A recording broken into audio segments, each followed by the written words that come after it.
안녕하세요. 현재 서울에서 카페를 운영하고 있는 50대 여성입니다. 한가한 요즘 지인의 추천으로 사연 채널을 접하게 되었는데요.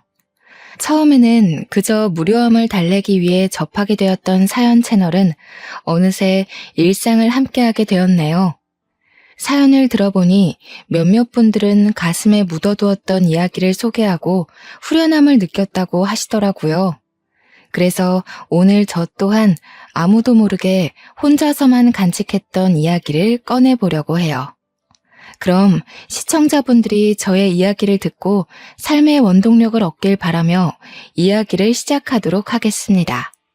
교직에 몸담고 있는 부모님 덕분에 저는 어릴 적부터 신동 소리를 들을 만큼 공부를 잘했었어요. 부모님의 도움으로 이런 저의 성적은 꾸준히 유지가 되어 서울 상위권 대학교에 무사히 입학할 수 있었죠. 다른 친구들은 대학교에 입학한 후 다른 학교 학생들과 만나 놀러 다니기 바빴는데요. 성격 자체가 시끄러운 것을 싫어하는 저는 새로운 사람을 만나 몰려다니는 것이 귀찮게 느껴지더군요. 그래서 의도치 않게 공부에만 매진하게 된 것이고요. 다른 동기들이 놀러 다닐 동안 공부를 해서인지 성적은 항상 상위권을 차지했고 어느새 교수님들의 기대를 한몸에 받는 학생이 되어 있었죠. 교수님들께서는 하나같이 대학원에 가 교수의 길을 걸어보는 것이 어떻겠냐며 권유를 해주셨습니다. 성실함과 뛰어난 두뇌가 아깝다면서요. 공부하는 것을 좋아했기에 교수님의 말씀처럼 대학원에 진학해 더 공부를 하고 싶었는데요. 세상 모든 일이 자기 뜻대로 되지 않듯 저 또한 대학원에 진학하지 못하게 되었네요. 대학교를 졸업하자마자 가부장적이던 아버지의 뜻에 따라 맞선을 보고 결혼을 하게 되었거든요. 맞선을 보라는 말을 들었을 때만 해도 아버지를 설득해보려 노력을 했습니다. 왜 그런 말이 있잖아요. 아무리 깐깐하고 엄한 부모라고 해도 결국 자식을 이기는 부모는 없다는. 아버지 또한 그럴 거라고 생각했어요. 아무리 아버지가 가부장적이셨어도 딸이 간절히 설득을 한다면 대학원 정도는 보내주실 거라 여겼거든요. 하지만 아버지는 외동딸의 투정으로 자신의 뜻을 꺾을 만큼 호락호락하지 않은 분이셨어요. 대학원 얘기가 나오면 역정을 내시는 아버지로 인해 결국 맞선을 나가게 되었고요. 다른 사람들이 보기에 멀쩡히 대학교까지 보낸 딸을 빨리 시집 보내려는 아버지가 이상하다고 생각할 수도 있는데요.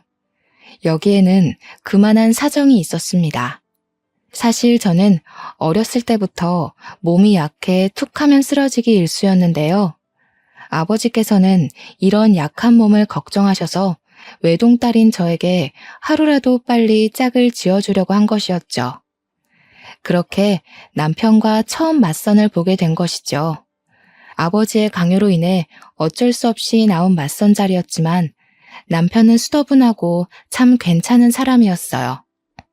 남편과 만나는 횟수가 많아질수록 그 생각에는 변함이 없었고 결국 맞선을 본 지 한 달 만에 남편과 결혼을 하게 되었답니다. 다른 사람과 맞선을 본다고 해서 남편보다 더 나은 사람이 나타날 것 같지는 않았으니까요. 결혼 후에는 남편이 일하고 있는 회사 근처로 이사를 가 그곳에서 신혼생활을 시작하게 되었답니다. 물론 서로 처음부터 사랑 때문에 시작한 결혼이 아니었기에 서로에게 딱 맞는 배필이라는 생각은 들지 않았지만 저희 부부는 서로에게 양보하고 배려하려고 했기에 큰 문제 없는 신혼생활을 보낼 수 있었네요. 남편에게 고맙기도 했어요. 남편이 대기업에 다니는 덕분에 안정적으로 전업주부 생활을 할 수 있었으니까요.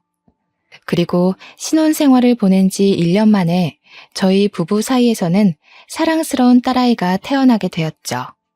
주변 지인들은 아이를 키울 바에는 차라리 매일 야근을 하겠다고 선언을 할 정도로 아이를 키우는 것이 힘들다며 푸념을 했는데요. 타고나길 순하고 착하게 태어난 딸 덕분에 저희 부부는 육아가 힘들기는커녕 오히려 즐거웠는걸요. 하루하루 커가는 딸아이의 모습을 옆에서 지켜보는 것은 그 무엇과도 바꿀 수 없는 큰 기쁨이었고요. 딸아이를 볼 때면 행운을 가져다 준 복덩이라는 생각이 들 정도로 딸아이가 태어난 후 저희 부부에게는 좋은 일만 일어났답니다. 청약에 당첨돼 더 좋은 곳으로 이사를 갈 수 있었던 것은 물론 과장에 머물러 있던 남편은 차장으로 승진까지 했거든요. 무탈하게 지내던 저희 가족은 딸아이가 고등학교에 올라가게 된 후 이사를 가게 되었어요. 청약이 당첨된 아파트는 남편이 다니는 회사와 멀다는 이유로 다른 사람에게 세를 주고 있었지만 고등학생이 된 딸에게 더 나은 교육 환경을 제공해주고 싶었기에 이사를 가게 되었죠.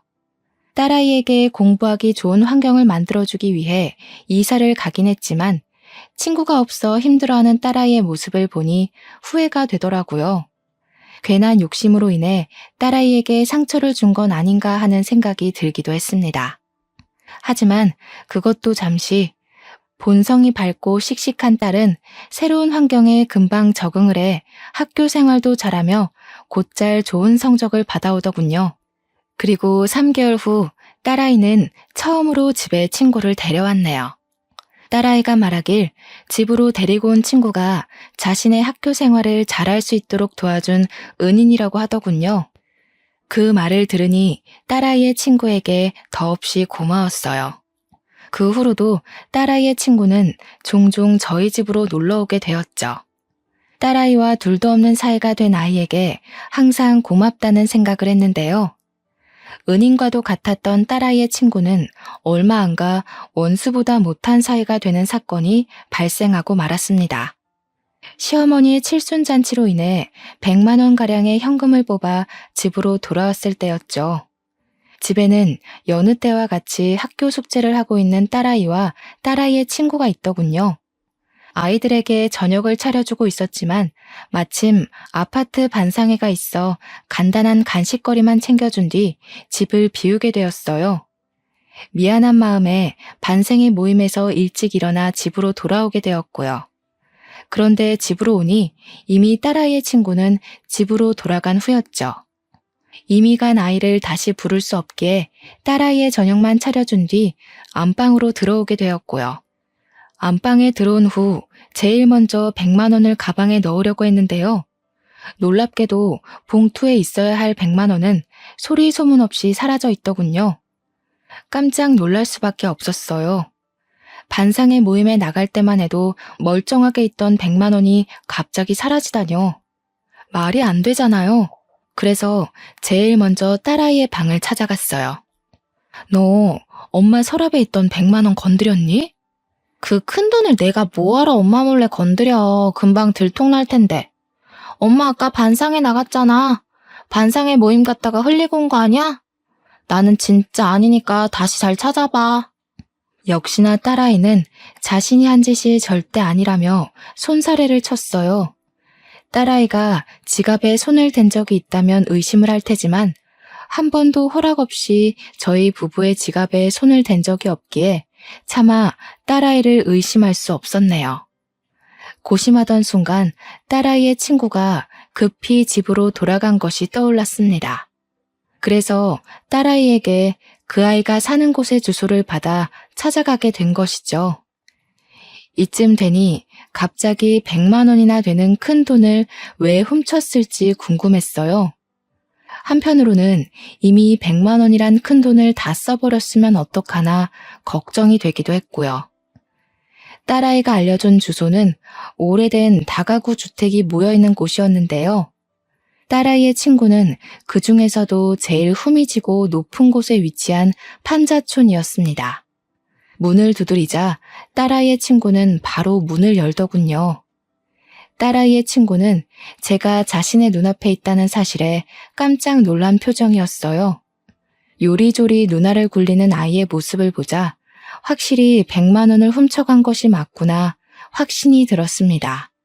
안방에 있던 100만 원 네가 가지고 갔니? 네. 자신은 아니라며 딱 잡아댈 줄 알았는데 딸아이의 친구는 의외로 순순히 100만 원을 가지고 간 것이 자신이라고 인정을 했어요. 문을 두드릴 때만 하더라도 남의 돈에 손을 댄 행동을 따끔하게 혼내야겠다고 생각했지만 막상 벌벌 떨고 있는 아이의 모습을 보자 그렇게 못하겠더라고요. 그래서 화를 내는 대신 차분하게 왜 100만 원에 손을 댔는지 물어보았죠. 차분하게 이유를 묻자 딸아이의 친구는 울먹이며 100만 원에 손을 댄 이유를 털어놓기 시작했네요. 죄송해요. 아줌마나 연희가 저한테 해주던 걸 생각하면 절대로 그러면 안 됐는데 엄마 수술비가 모자라서 어쩔 수가 없었어요. 엄마가 수술을 하셨다고? 혹시 어디가 많이 아프시니? 사실 저희 엄마가 암에 걸리셨거든요. 지금까지는 보험회사에서 나오는 보험금으로 꾸역꾸역 버텼었는데 얼마 전에 아빠가 엄마 보험금으로 나온 돈을 가지고 도망가서요. 내일 당장 수술인데다가 돈이라고는 집에 있는 현금 10만 원이 전부여서 그만. 정말 죄송해요, 아줌마. 그러면 안 됐었는데 100만 원 보자마자 눈이 뒤집혀서 배은망덕하게 아줌마가 저한테 잘해주신 것도 까먹고 그만 실수를 저지르고 말았어요. 처음에는 아이의 말을 쉽게 믿을 수가 없었습니다. 아무리 어리다고는 해도 돈 앞에서는 얼마든지 영악해질 수 있는 게 사람이잖아요. 하지만 딸아이의 친구를 따라 병실에 들어간 후 저는 그 아이의 말을 믿을 수밖에 없었네요. 침대에는 위태롭게 산소호흡기를 꽂은 채 앙상하게 말라있는 여자가 누워 있었거든요. 숨만 간신히 쉬고 있는 여자를 보자 가슴이 찡하게 올려오더군요. 아직 20살도 안 된 어린 것이 수술비가 없어서 얼마나 발을 동동 굴렀을까라는 생각 때문에요. 그리고 이런 안타까움은 아픈 아내와 딸을 두고 도망갔다는 남자에 대한 의아함으로 이어졌어요. 딸아이의 친구에게 물어보자 부끄러운 듯 우물쭈물하던 아이는 남자에 대한 설명을 해주었죠. 원래부터 도박 중독자였던 아빠는 엄마와 이혼을 한 후에도 몰래 집으로 들어와 돈을 들고 도망을 가기 일쑤였다고 해요. 아빠가 집안을 쑥대밭으로 만들고 갈 때면 엄마는 술을 마셨었는데요. 처음에는 한 병으로 시작하던 주량이 나중에는 주체할 수 없을 정도로 늘어나 결국 암에 걸리기까지 했다더군요. 기가 막혔습니다. 결국 아이의 엄마가 아프게 된 것도 착하던 아이가 남의 돈에 손을 대게 된 것도 모두 아빠라는 작자가 도박에 손을 대며 생긴 일이잖아요. 죄송하다며 연신 고개를 조아리는 아이의 모습을 보니 착잡했던 마음은 더 깊어만 졌고요. 잘못된 선택을 할 수밖에 없었던 아이의 마음을 떠올리자 마음은 무거워졌고 결국 직접 나서서 병원비를 해결하기로 마음을 먹게 되었네요. 통장에는 남편 몰래 아파트 아이들의 공부를 도와주며 모아두었던 500만 원이 들어있었거든요. 모든 병원비를 내주자 딸아이의 친구는 오열하다시피 하며 몇 번이나 감사하다는 인사를 했습니다. 자신이 열심히 일을 해 꼭 돈을 갚겠다는 말까지 하면서요. 아직 고등학생밖에 되지 않은 딸아이의 친구에게 당장 500만 원을 갚으라는 말은 하고 싶지는 않았어요. 그래서 성인이 된 후 차근차근 갚으라는 말을 한 것이고요. 원래부터 성실하고 공부까지 잘하는 딸아이의 친구가 500만 원을 갚을 거라 믿어 의심치 않았습니다. 하지만 딸아이의 친구는 그 후 아예 연락을 두절하고 말았어요. 이 일로 인해 딸아이의 친구에 대한 굳건한 믿음은 완전히 부서지고 말았죠. 이 사건을 알게 된 딸아이는 불같이 화를 냈습니다. 그럴 만도 했어요. 가장 친하다고 생각했던 친구가 자신의 부모에게 500만 원을 빌린 것도 모자라 연락도 끊은 채 야반도주를 했으니까요. 이미 흔적도 없이 사라진 딸아이의 친구를 찾을 수 없었기에 액땜한 셈 치며 그냥 넘기자고 했는데요. 그 말을 듣자 딸아이는 절대 그냥 둘 수 없다며 펄쩍 뛰더군요. 말도 안 돼. 엄마 미쳤어? 얌체같이 남의 집 돈이나 탐내는 애랑 친하게 지낸 것만 생각해도 속이 뒤집힐 것 같은데 엄마까지 도대체 왜 그래?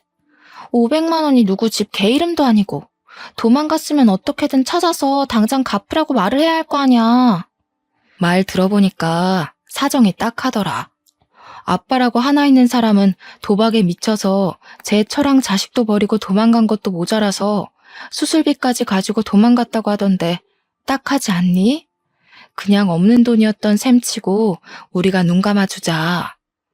잘났어 정말. 세상 착한 일은 엄마 혼자 다 하지? 엄마는 도대체 사람이 왜 그렇게 물러 터졌어? 걔가 엄마 돈 먹고 도망치려고 거짓말한 걸 수도 있잖아. 다른 사람들은 돌다리라도 두드려보고 건넌다고 하는데 엄마는 어떻게 된 게 허술한 나무 판자떼기를 그냥 지나갈 수가 있냐고. 이미 끝난 일이잖아. 그렇다고 우리한테 큰 피해를 준 것도 아니고.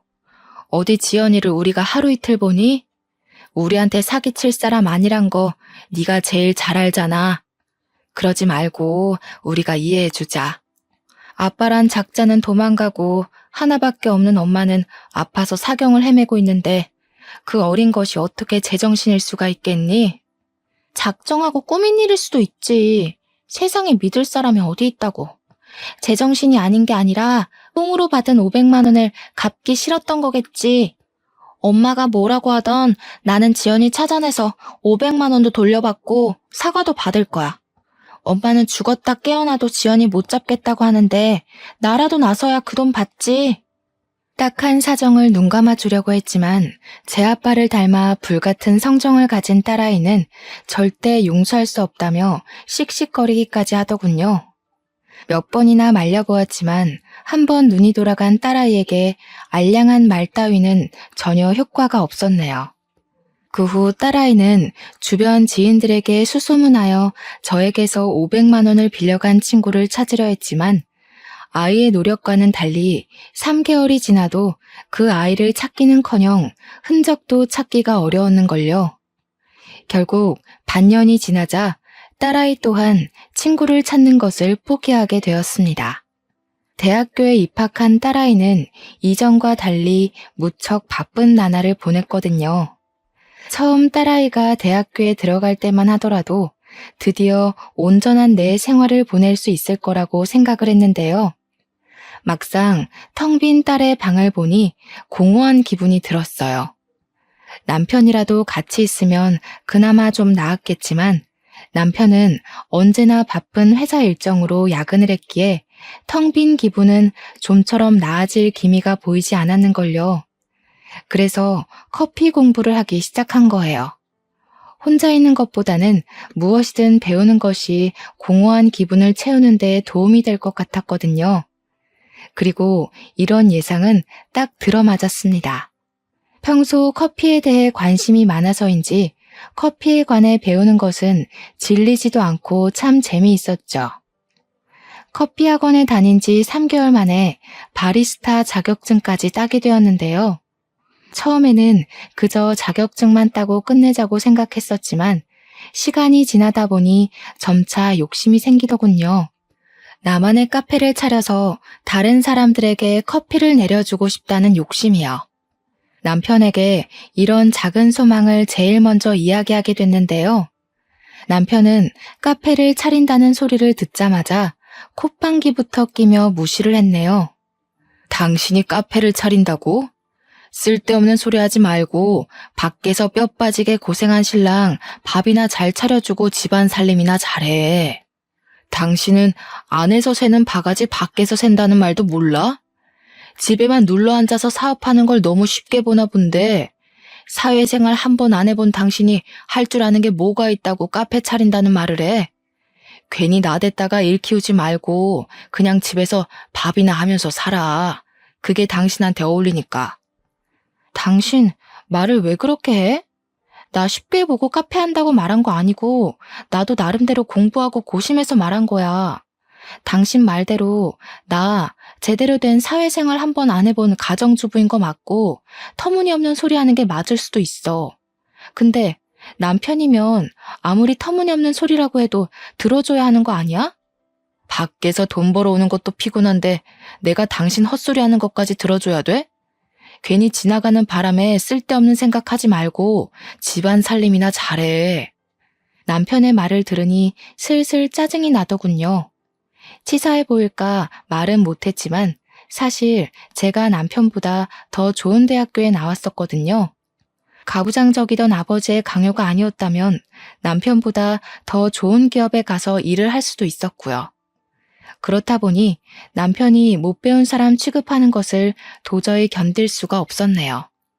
내가 카페 차리는데 당신한테 돈을 보태달라고 한 것도 아니고, 그렇다고 카페 운영을 같이 하자고 한 것도 아닌데 왜 자꾸 삐딱하게 나오는 건데?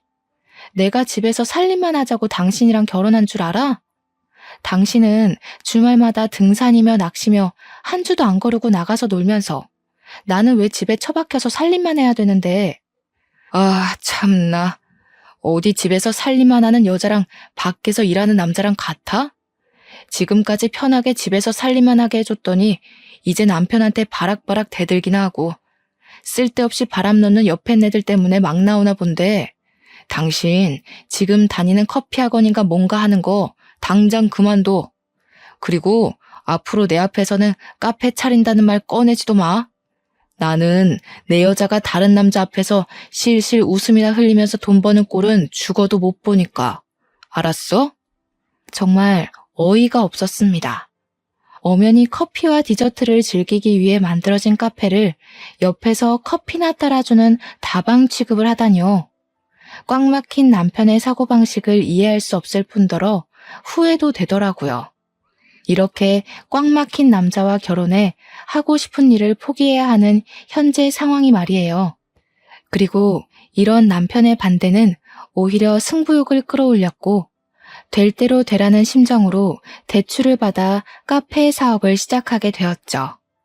물론 처음에는 대출금을 갚지 못할 정도로 장사가 되지 않으면 어쩌나 걱정하기도 했지만 결과는 성공적이었어요. 제가 운영하는 카페는 커피와 케이크가 맛있기로 근처 주부들 사이에서 소문이 났거든요. 덕분에 남편의 주머니에서 나온 쥐꼬리만한 생활비로 살 때와는 비교도 할 수 없을 정도로 풍족한 생활을 할 수 있게 되었죠. 남편 또한 카페에서 나온 수익이 자신의 월급과 맞먹는다는 것을 알게 된 후부터는 아무 말도 하지 않았고요. 그렇게 오기 하나로 차렸던 카페가 동네 맛집으로 선정될 만큼 인기가 많아지는 동안 참 많은 것들이 변하게 되었답니다. 대학교를 졸업한 딸아이는 같은 직장에서 만난 사람과 결혼을 하고 남편은 30년 동안 다니던 대기업에서 은퇴를 했거든요. 은퇴한 남편은 하루 종일 하는 것도 없이 거실에 누워 텔레비전만 봤는데요. 그 모습이 한심하기보다는 참 심심해 보이더군요. 마치 가정주부 생활할 때 모습 같았고요. 그래서 남편에게 카페 운영을 같이 하자고 제안하게 되었네요. 집에 누워 심심한 시간을 보내는 것보다는 밖에 나와 일을 하며 일손도 돕고 돈도 버는 것이 더 좋잖아요. 하지만 남편은 단칼에 저의 제안을 거절했어요. 한평생을 대기업에서 일하던 자신이 어떻게 카페 일을 하냐면서요. 그러고는 갑자기 낚시용품 사업을 시작한다며 난리를 피우기 시작했습니다. 걱정되는 마음에 말리려고 해봤지만 남편은 버럭 성을 내었죠. 어디 여자가 남자 하는 일에 끼어들어? 그러는 당신은 내 말 잘 들어서 지금까지 실실 웃음이나 흘리면서 카페 사업하고 있고? 두고 봐. 카페랑은 비교도 안 될 만큼 성공해서 별 가짜는 카페 하나 때문에 빳빳하게 치솟은 당신 코를 납작하게 만들어줄 테니까. 지금 경쟁하자고 당신한테 그런 얘기하는 게 아니잖아. 카페야 나이에 상관없이 다들 많이 온다고 하지만 낚시는 다르잖아. 바닷가에서 자리 잡고 시작해도 운영될까 말까 한 게 낚시용품 사업인데 바다는커녕 제대로 된 강가도 없는 여기서 누가 낚시용품을 사겠냐고. 이렇게 생각하는 게 짧으니 사회에 나와서도 남자들한테 밀리지. 인터넷으로 팔면 되지 뭐하러 바닷가까지 가서 물건을 파냐고. 당신 나한테 훈계할 시간에 가서 공부나 더 하고 와. 되지도 않는 머리 굴리면서 하늘 같은 서방 기껏 끌 생각이나 하지 말고. 걱정이 돼서 한 말이었지만 남편은 제가 자기를 무시한다고 생각하는 모양이었어요. 오해를 하는 남편에게 다시 이야기를 하려 했지만 남편은 그때마다 직장 생활을 하지 않은 것을 걸고 넘어지며 헐뜯기 바빴는걸요. 딸까지 합세하여 남편을 말려보았지만 사업을 하겠다는 남편의 고집을 꺾기에는 역부족이었고 남편은 결국 사업을 하고 말았네요. 착잡한 마음 때문에 잠도 설치는 저희 모녀와 다르게 남편은 그저 신나 보였어요. 그럴 만도 했습니다. 한평생 회사원으로 살았던 남편은 한 번이라도 사업을 해 사장님 소리를 들어보고 싶다는 말을 입에 달고 살았거든요. 남편은 사무실에서 새우잠을 자며 열심히 일을 했는데요. 열정 넘치고 간절하던 모습은 정확히 6개월 후 귀신같이 사라지고 말았죠. 제가 뜯어 말릴 정도로 사무실에서 살림을 차리던 모습은 온데간데 없이 거실에서 리모컨만 만지작거렸고요. 사업을 내팽개친 남편의 모습을 보니 실망스러움을 감출 수가 없더군요. 큰 성공을 바란 것은 아니지만 가족의 반대까지 겪으며 시작한 일을 흐지부지하게 끝내다니 있을 수 없는 일이잖아요. 당신 계속 집에서 리모컨만 붙잡고 있을 거면 제발 사업 정리라도 해. 다달이 사무실 유지에 들어가는 돈이 얼만데 당신은 아깝지도 않아? 다른 집 마누라들은 남편이 사업한다고 하면 기 살려주려고 온갖 내조는 다 한다던데. 이거는 뭐 내조는커녕 잔소리만 하고 있으니 이래서 머리 검은 짐승은 거두면 안 된다고 하는 건데 내가 당신 하나 편하게 가정주부 시켜주겠다고 뼈 빠지게 일한 게 몇 년인데 그 은혜는 다 어디로 팔아먹으시고 쉬고 있는 남편 바가지나 긁어대는지. 내 사업 망하면 그건 다 당신 입에서 나오는 재수없는 잔소리들 때문이니까 그런 줄 알아. 기가 막혀서 쥐꼬리만한 생활비 주면서 생색은 생색대로 내는 당신 때문에 내가 그동안 얼마나 힘들었는데. 사실 카페 사업 시작한 것도 다 몇 푼 되지도 않는 푼돈 가지고 장난질하면서 사람 심란하게 만들었던 당신 때문이야. 그깟 몇 푼? 당신이 말하는 그깟 몇 푼 벌려고 나는 지난 30년 동안 발바닥이 터지도록 뛰어다녔어. 아유, 됐어. 사회생활도 안 해본 무식한 옆에 내가 뭘 알겠냐? 그냥 말을 말아야지. 참 씁쓸했습니다. 그동안 가족의 행복을 위해 참 열심히 일했다고 생각했었는데 남편에게 돌아온 말이 고작 무식한 옆했네라뇨. 이런 말을 듣고 나니 남편이 아닌 돌아가신 친정아버지가 미워지더군요. 친정아버지께서 저에게 결혼이 아닌 취업을 할 수 있도록 도와주셨다면 최소한 무식한 옆했네라는 소리는 안 들었을 테니까요. 말다툼 후 투명인간 취급을 하는 남편을 보며 결혼은 왜 했을까란 후회감이 밀려옴과 동시에 덜컥 겁이 났는걸요. 남편의 사업이 망해 빚쟁이가 되면 어떡하나라는 걱정이요. 그리고 이런 저의 걱정은 정확히 1년 후 현실로 다가오고 말았네요. 값싼 중국산 용품을 국내산이라 속여 판 것이 결정적인 발단의 원인이었어요. 남편은 원산지를 속였을 뿐만 아니라 싸구려 용품을 비싼 값에 파는 양심 없는 짓까지 했죠. 저희 모녀는 이제라도 사업을 접으라며 빌었지만 정신을 못 차린 남편은 사채업자에게까지 돈을 빌려 사업을 이어나갔고 결국 저희 가족은 건널 수 없는 강을 건너고 말았습니다. 눈덩이처럼 불어나는 이자를 갚지 못하자 사채업자들은 귀신같이 찾아와 남편을 독촉했는데요. 그제야 사태의 심각성을 깨달은 남편은 사업을 정리하려 했지만 이미 상황은 최악으로 치닫고 있었죠. 남편이 사업에서 실패한 후 저희 가족에게 남은 것은 막대한 빚더미뿐이었어요. 남편은 막노동을 하며 돈을 벌었고 하루에 6시간만 카페를 운영하던 저는 영업시간을 24시간으로 바꾸며 빚을 갚기 위해 노력했습니다. 딸아이는 임신 막달의 몸으로 육아휴직도 쓰지 못한 채 일을 나갔고요. 하지만 이런 힘든 상황과 별개로 빚은 늘어만 갔어요. 한평생 살았던 아파트까지 팔았는데 말이죠. 어떻게든 긍정적으로 생각해 보려 했지만 나아질 기미가 보이지 않는 상황이 지속되다 보니 머릿속에는 부정적인 생각만 가득했습니다. 부정적인 생각이 가득 찬 머리는 자연스럽게 남편을 원망하게 되었고요. 울고불고 매달렸을 때 사업 접었으면 이 나이에 빚 갚느라 고생할 일은 없었을 텐데 도대체 이게 무슨 날벼락이야? 사업을 하다 보면 실수할 수도 있는 거지. 뭘 그런 걸 가지고 난리야? 당신 아니어도 신경 쓸 게 산더미니까 쓸데없이 짓거려서 일 망치지 말고 가게 문 열고 커피나 팔아. 당신이 커피를 많이 팔아야 그만큼 빚이 줄어들 테니까. 임신 막달인 딸내미까지 일 다니게 해놓고 당신은 미안하지도 않아? 우리는 그렇다고 쳐도 임신한 연인은 도대체 무슨 죄인데? 임신해서 좋은 것만 줘도 모자랄 판에 부모가 진 빚까지 갚으라 하는 게 당신은 말이 된다고 생각해? 그래, 마누라며 딸내미까지 길바닥 나가 돈 벌게 시킨 내가 나쁜 놈이지. 당신 이 말이 듣고 싶었던 거잖아. 아주 속이 시원하겠네.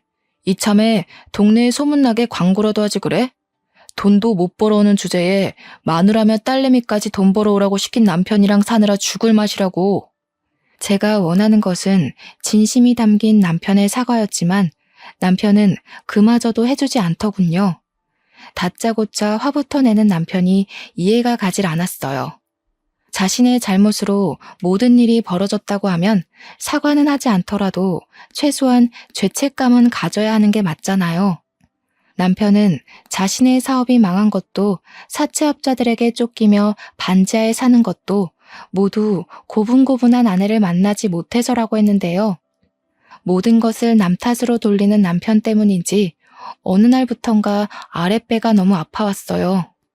참을 수 없을 만큼요. 처음에는 참아보려고 했지만 복통은 일주일이 지나고 2주일이 지나도 가라앉을 기미가 보이지 않았습니다. 참을 수 없는 복통에 가까운 병원을 방문하자 의사는 정밀 검사를 받아볼 것을 권했습니다. 그리고 검사 결과는 충격적이었습니다. 다른 사람도 아닌 제가 간암 판정을 받다니 믿을 수가 없었죠. 의사는 간암 초기 판정을 받았으니 치료만 잘하면 완치 확률이 높다며 위로를 해주었어요. 무신경한 남편과 달리 어떻게든 위로를 해주려 노력하는 의사를 보니 씁쓸함은 더 심해졌죠. 빚쟁이한테 시달리는 와중에 간암에까지 걸리다니 참 하늘이 원망스럽더군요. 딸아이는 치료에 전념할 수 있도록 자신이 노력한다고 했는데요.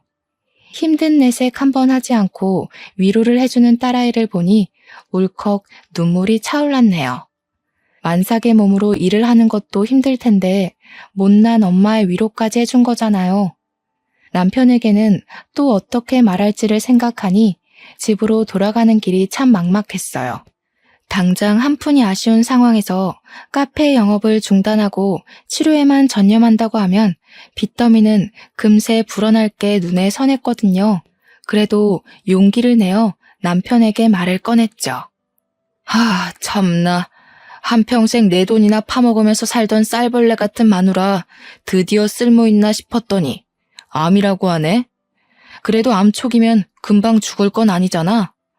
요즘 기술이 좋아져서 암 초기면 금방 털고 일어난다고 하던데. 당신 괜히 입원해서 쓸데없는데 돈 날릴 생각하지 말고 통원 치료하면서 카페 일 계속해. 아빠, 그게 무슨 말이야.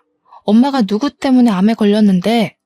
다 아빠가 사업한다고 엄마 속 썩여서 생긴 일 아니야. 애초에 아빠가 이상한 사업한다고 뻘짓만 안 했어도 말년에 엄마가 이렇게 고생할 일은 없었다고. 이 계집애가 누굴 닮아서 이렇게 건방지게 굴어? 딸이라고 하나 있는 건 평생 밥 먹게 해준 애비한테 대들지를 않나. 마누라는 말년에 아파 죽는다고 곤란 소리를 하지 않나. 집에 암탉이 시끄럽게 굴면 재수가 없다던데 사업 한번 엎어진 걸 가지고 집안의 가장을 원수보다도 더 못하게 여기고 날년이며 마누라며 쌍으로 집안의 가장을 무시하는데 어디 전국 팔도에 나보다 더 복없는 놈 있으면 나와보라고 해. 진짜 기가 막혀서. 아빠가 그동안 가족한테 희생한 게 뭐가 있는데? 엄마한테 꼴랑 50만 원 쥐어주고 자기는 전국 팔도 사내짐이 다 먹으러 다녔으면서 아빠는 뭐가 그렇게 떳떳하고 당당해? 꼴랑 50만 원? 대학교 졸업할 때까지 지 손으로 돈도 제대로 벌어본 적 없는 게 어디 함부로 짓거려? 아빠, 뭘 단단히 착각하고 있는데 나 대학교 들어가고 나서 엄마한테 피해주기 싫어서 손에 닥치는 대로 일하면서 내 손으로 번 돈으로 용돈하고 학비 내면서 다녔어. 근데 뭐? 돈을 제대로 벌어본 적이 없다고? 이 개집애가 어딜 자꾸 애비 말하는데 토를 달아? 됐고, 당신 돈 벌 거 아니면 보험금으로 나온 돈 반 나누고 당장 이혼 서류에 도장 찍어. 난 병든 마누라 똥수발 들 생각 죽어도 없으니까. 병간호를 바란 것은 아니지만 남편의 입에서 이혼하자는 소리가 나올 줄은 몰랐네요. 아무리 사랑 없이 시작한 결혼이라지만 그래도 한 입을 덮고 지낸 시간이 20년인데 자기한테 이득이 없다는 이유로 사람을 일회용품처럼 버릴 줄은 몰랐는걸요. 남편의 반응을 본 딸 또한 남편과 당장 이혼부터 하라며 길길이 날뛰었고요. 딸아이는 계속해서 이혼할 것을 밀어붙였지만 저는 계속해서 이혼하는 것을 미뤄왔습니다.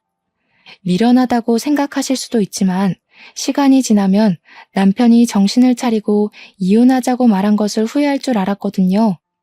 하지만 남편이 자신의 잘못을 깨달은 날은 오지 않았어요. 오히려 치료를 위해 입원한 병실까지 찾아와 이혼을 하라며 난동을 부렸죠. 계속해서 이혼을 강요하는 남편의 추태에 못 이겨 결국 이혼을 하게 되었습니다. 도저히 남편의 행패를 받아줄 재간이 없었으니까요. 이혼을 한 후에는 카페 영업도 중단한 채 오직 투병에만 집중하게 되었는데요. 그쯤 남편은 파산 신청을 했기에 오히려 마음이 더 홀가분하더군요. 더 이상 갚아야 하는 돈을 신경 쓸 일은 없는 거니까요. 그래서 되도록 긍정적인 마음을 먹기 위해 노력하며 투병 생활에도 그 누구보다 적극적으로 임하게 되었네요. 하지만 빨리 낫고 싶다는 간절한 마음과는 다르게 몸은 하루가 다르게 나빠졌어요. 치료를 할수록 악화되는 몸 상태에 결국 카페를 처분하기까지 이르렀고요. 10년 넘게 운영하던 카페를 처분하는 것이 쉬운 일은 아니었지만 몸이 따라주지 않았기에 어쩔 수가 없었죠.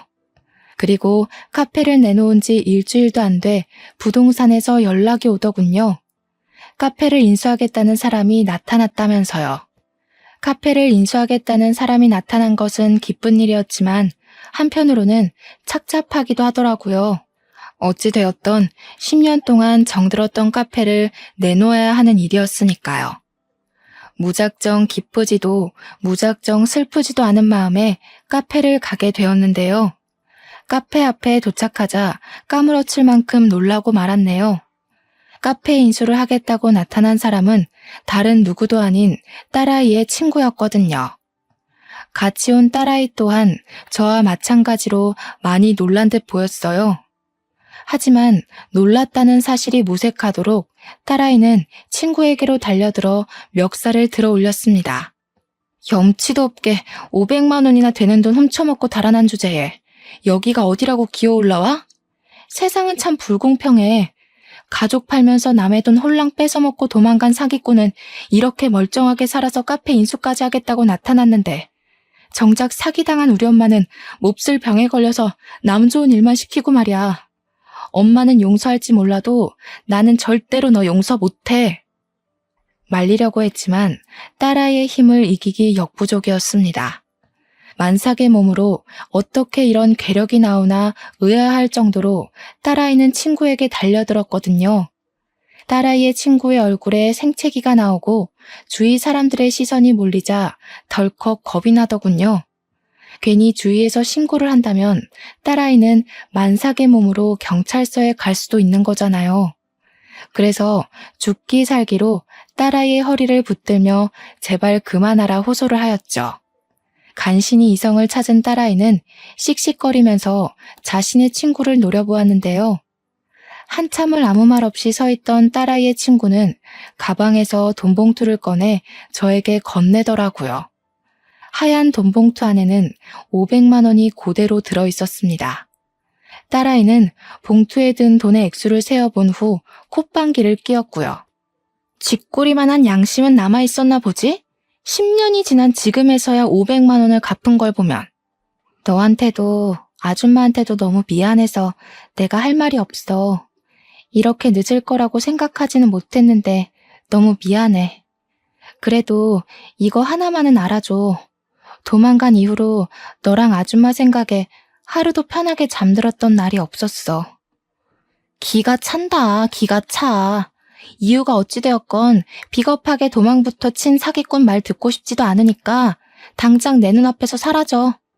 딸아이의 냉랭한 태도가 계속되자 그 아이는 아스팔트 바닥에 무릎을 꿇으며 그동안 있었던 일을 말해주었어요.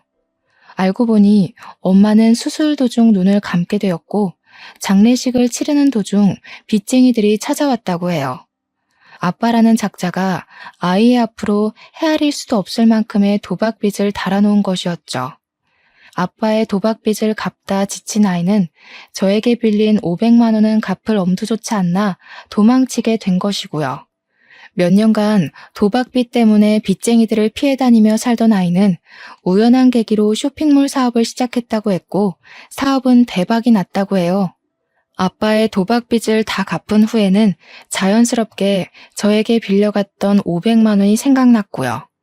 그래서 수소문에 저희 모녀를 찾아온 것이죠. 절절한 사연에 가슴이 아파왔는데요. 딸아이는 냉소적인 반응을 보였어요. 딸아이의 친구는 어떻게든 자신이 돕겠다고 했지만 딸아이는 그런 친구의 손을 뿌리쳤고요. 소동이 있은 후 저는 다시 투병 생활을 시작했는데요. 의사는 조심스럽게 간 이식을 권하더군요. 항암 치료를 하면 할수록 몸 상태는 점점 나빠졌기에 간 이식이 최후의 방법이라면서요. 절망적이었습니다. 이혼한 남편은 절대로 간 이식을 해줄 리가 없었고 임신 막달인 딸에게는 죽어도 간 이식을 받고 싶지 않았거든요. 그런데 세상에 죽으라는 법은 없는지 얼마 후 의사는 기증자가 나타났다며 수술 준비를 하라고 말을 했어요. 간 이식을 받을 수 있다는 소식에 어찌나 기쁘던지 기증자에게 감사한 마음이 드는 동시에 안도감이 들어 눈물이 쏟아지더라고요. 그렇게 기증자의 도움으로 수술을 받은 후 일주일이 지났는데요. 문득 딸아이의 친구가 인수해간 카페를 잘 운영하고 있을지 궁금해지더군요. 그래서 연락을 하게 되었고요. 그런데 놀랍게도 딸아이의 친구는 저와 같은 병원에 입원해 있다고 했어요. 같은 병원이란 말을 듣고 당장 몸을 일으켜 가게 되었습니다. 큰 마음 먹고 카페까지 넘겨주었는데 몸이 아파 카페 운영을 못하게 되면 큰일이잖아요. 딸아이의 친구가 있는 병실 앞에 서 있을 때였는데요. 때마침 수술을 해주신 의사가 제 앞을 지나가며 딸아이의 친구가 누워있는 병실을 가리켰습니다. 아는 사이냐면서요. 엄청 돈독한 사이셨나 보네요. 가족도 꺼려하는 간이식을 선뜻 하겠다고 나선 걸 보면. 네? 그게 무슨 말씀이세요? 간이식을 하다니요. 의사의 입에서 나온 말은 믿을 수가 없었습니다. 간이식을 해준 사람이 다른 사람도 아닌 딸아이의 친구였으니까요. 침대에 앉아있는 딸아이의 친구를 보자 다리에 힘부터 풀리더군요. 고마움과 함께 미안함이 밀려왔거든요. 왜 기증자인 것을 밝히지 않았냐고 묻자 딸아이 친구는 씁쓸한 미소만 지을 뿐이었습니다. 그깟 간이식 좀 했다고 제가 아줌마 돈을 가지고 도망간 사실이 변하는 건 아니잖아요. 그냥 지난날 베풀어 주신 호의를 돌려받는다고 생각해 주세요. 세상에, 그깟 500만 원이 뭐길래. 너무 고맙고 미안해서 내가 할 말이 없구나. 물론 엄마가 수술을 받아 돌아가시긴 했지만 그래도 아줌마가 500만 원을 빌려주신 덕에 후회는 안 했어요. 만약 돈이 없어서 수술을 못했다면 저 때문에 엄마가 돌아가셨다는 후회 때문에 사업을 하기는커녕 지금도 아빠 빚 갚는 걸로 쩔쩔매면서 후회나 하고 있었을 테니까요. 제가 엄마를 편하게 보내드린 것도 사업을 해서 이렇게 큰 돈을 벌게 된 것도 다 아주머니 덕분이에요. 그러니까 저한테 미안한 마음 갖지 마시고 건강하게 오래오래 사세요. 그래야 카페 영업도 다시 하시죠. 더 힘든 일을 겪었으면서 오히려 위로를 해주는 모습에 참 마음이 아파졌네요. 제가 한 거라고는 그저 500만 원을 빌려준 것 뿐인데 딸아이 친구는 500만 원을 훌쩍 뛰어넘는 것을 해주었으니까요. 몸이 회복이 된 후 출산을 한 딸아이에게도 그동안 있었던 일을 설명해 주었는데요.